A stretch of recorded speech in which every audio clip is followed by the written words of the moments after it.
வணக்கம் friends. America immigration rules ரொம்ப ஸ்ட்ரிக்டாக இருக்காங்க. க்ரீன் கார்டு மற்றும் H1B விசா வச்சுருக்கவங்க நாளுக்கு நாள் எதிர்கொள்ளும் ப்ராப்ளம்ஸ் அதிகரிச்சுக்கிட்டே வருது. அமெரிக்காவில் உள்ள இந்தியர்கள் அமெரிக்காவிலேருந்து வெளிநாடு போயிட்டு வரும்போதும் புதிய விசா விண்ணப்பிக்கும் போதும் வரும் தடை என்னெல்லாங்கிறத இந்த வீடியோவில் பார்ப்போம். மட்டும் இல்லாமல் அமெரிக்காவில் புது இமிகிரேஷன் ரூல்ஸ் என்னலாங்கிறதையும், க்ரீன் கார்டு மற்றும் H1B விசா வச்சுருக்கவங்களுக்கு வரும் ஆபத்து என்னலாங்கிறதையும், இதிலிருந்து பாதுகாப்பாக இருக்கிறதுக்கு எக்ஸ்பர்ட் அட்வைஸ் என்னங்கிறத முழுசாக இந்த வீடியோவில் பார்ப்போம். அமெரிக்காவில் ட்ரம்ப் ஆட்சிக்கு வந்ததுலேருந்து புது புது ரூல்ஸ் போட்டுக்கிட்டே இருக்காரு. போன மாதம் கூட நம்ம 104 இந்தியர்களை கைகாலில் சங்கிலியால் கட்டி அவங்கள ஃப்ளைட் மூலமாக திருப்பி அனுப்பிட்டாரு. இப்போவும் நம்ம இந்தியர்களுடைய வெளியேற்றம் தொடர்ந்து நடந்துக்கிட்டே தான் இருக்குது. நீ சொல்கிறதும் கரெக்டு தான். அவர் ஆட்சிக்கு வந்த நோக்கமே தானே, அமெரிக்கா என்றைக்கும் அமெரிக்கர்களுக்கு மட்டும்தான், வேற யாருக்கு அது கிடையாதுன்னு அவர் திட்டவட்டமாக சொல்லிட்டாரு. ஜோ பைடன் அரசியல் ரீதியாக பாதிக்கப்பட்ட நாட்டை சேர்ந்தவங்க 2 வருஷம் அமெரிக்காவில் தங்கி வேலை பார்த்துக்கலான்னு 2022 ஒரு திட்டம் கொண்டு வந்தார். அந்த திட்டம் மூலமாக 5,30,000 பேர் வெளிநாட்டவர்கள் அமெரிக்காவில் வேலை பார்க்க ஆரம்பித்தாங்க. இதை பார்த்து அவர் பதவி காலத்திலே இந்த திட்டத்துக்கு ஒரு முடிவையும் கொண்டு வந்துட்டார். இப்போ 5,30,000 பேரை வெளியேற்றுத நடவடிக்கையை தான் நம்ம ட்ரம்ப் தொடர்ந்து நடவடிக்கை எடுத்துகிட்டு கொண்டு வர்றாரு. இப்போ கூட அமெரிக்கா உள்ள ஒரு வெளிநாட்டுக்காரங்களை கண்காணிக்கிறதுக்காண்டி ட்ரம்ப் 4 டீமை ஃபார்ம் பண்ணியிருக்காரு. அது என்ன டிபார்ட்மெண்ட்லான்னா USCIS immigration department, ICE custom department, DHS உள்நாட்டு பாதுகாப்புத்துறை, CBP பார்டர் ப்ரொடெக்ஷன் டிபார்ட்மெண்ட்டு.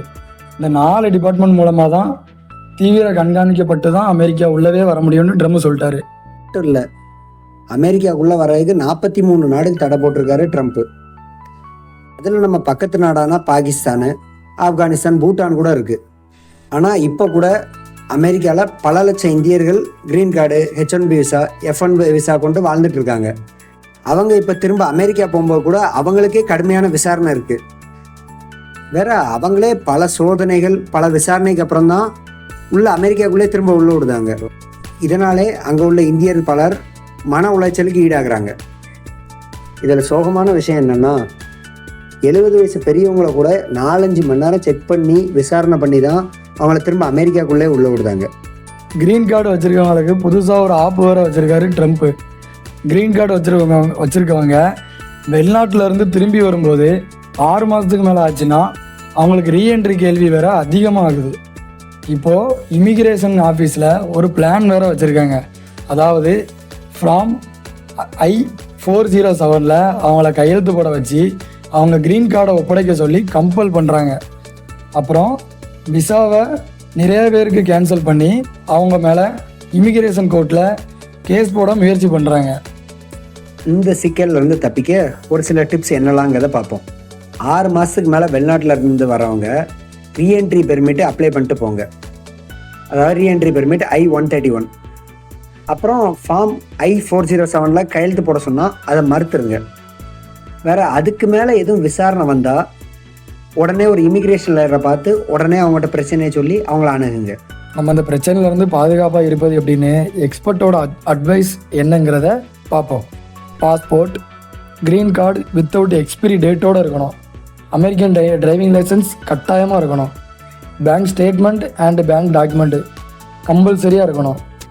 ஸ்டூடெண்ட்டாக இருக்கிறவங்க விசாவில் வந்திருந்தீங்கன்னா அவங்க காலேஜ் காலம் எவ்வளோ இருக்குன்ட்டு சொல்லி ஒரு லெட்ரு வச்சுருக்கணும். கண்டிப்பாக ஒர்க் விசாவில் வரவங்க உங்களோட கால் லெட்டர் கண்டிப்பாக வச்சுருக்கணும்.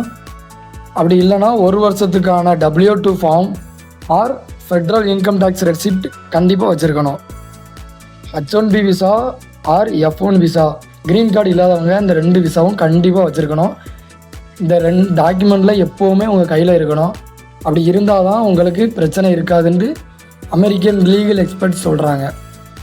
வெளிநாட்டில் இருந்து அமெரிக்காவுக்கு திரும்ப போகிறவங்க நான் சொல்கிற விஷயத்துக்கெலாம் கொஞ்சம் தயாராகவே இருந்துக்கோங்க. ரொம்ப நாளைக்கு அப்புறம் அமெரிக்கா திரும்பி போகிறவங்க அமெரிக்க அதிகாரிகளோட கேள்விக்கு பல மணி நேரம் உட்காந்து பதில் சொல்ல வேண்டியிருக்கும். அதுக்கு கொஞ்சம் மன ரீதியாக கொஞ்சம் தயாராகவே இருங்க. அவங்க கேட்குற கேள்விக்கெலாம் கொஞ்சம் பொலைட்டாகவே பதில் சொல்லுங்கள். செகண்ட் ஸ்டேஜ் ஆஃப் விசாரணையை முடிக்கிறதுக்கே உங்களுக்கு 2 மணி நேரமாக ஆகலாம். ஸோ எல்லாத்துக்குமே கொஞ்சம் ரெடியாகவே இருங்க. எப்போவுமே உங்கள் க்ரீன் கார்டு அப்படி இல்லைன்னா உங்கள் விசா எக்ஸ்பயர் ஆகுறதுக்கு முன்னாடியே ரினியூ பண்ணிடுங்க. ஒருவேளை உங்கள் க்ரீன் கார்டு ரத்தே செஞ்சிட்டாலும் இமிக்ரேஷன் கோர்ட்டில் அப்ளை பண்ணி உங்களுக்கு மேல்முறையீடு பண்ணுறதுக்கு ஒரு வழி இருக்குங்கிறத கொஞ்சம் ஞாபகத்திலே வச்சுக்கோங்க. ஸ்டூடெண்ட் விசா வச்சுட்டு அமெரிக்காலே எஜுகேஷனை முடிச்சுட்டு அப்படி H1 விசா வச்சுருக்கவங்க கொஞ்சம் கூடுதல் விசாரணைக்கு உள்ளாக்கப்படலாம். இந்த தகவல் உங்களுக்கு பயனுள்ளதாக இருந்தால் லைக் பண்ணி உங்கள் கருத்தை கமெண்ட் பண்ணுங்கள், உங்கள் ஃப்ரெண்ட்ஸுக்கு ஷேர் பண்ணுங்கள். அடுத்த வீடியோவில் அடுத்த தகவலோடு சந்திப்போம். மறக்காமல் சப்ஸ்கிரைப் மட்டும் பண்ணிடுங்க.